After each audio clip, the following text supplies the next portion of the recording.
O ari naman ko, nag-video naman ko, ang amon tupad balay nag-offer sa amon nga nung pwede ko nung kapalihog ipasaka ko taning babaw atop sa gutter kay gatinubo di sa amon sulod. Kay every time mag-ulan basta damo nadadahon sa babaw gatinubo dadang iya nga likod tapos ang diri man sa amon sa sulod balay. So siling ko grab it pa, why not? O tigin tinluan namon o tinlo na diba, ginkis-kisan ka naman sa babaw kag ipangwa ang skuro. Kinagambal kami ni Michael, malado kami tani sa Lakaluta, kay manlantaw kami sa lahar.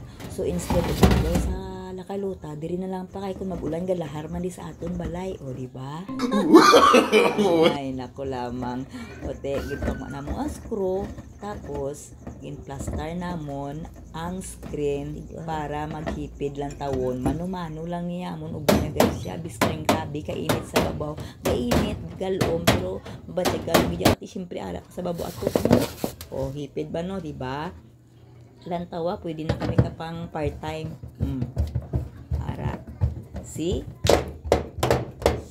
Sagad.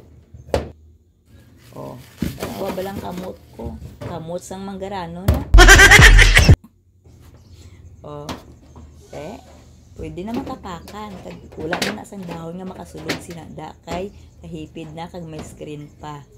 O, nagpasalamat din sa amon ang tupad balay. Siyempre at the same time happy kami kinakabulig kami siya kag ang amon mismo babaw atok man natin luan man namon ang amon gutter.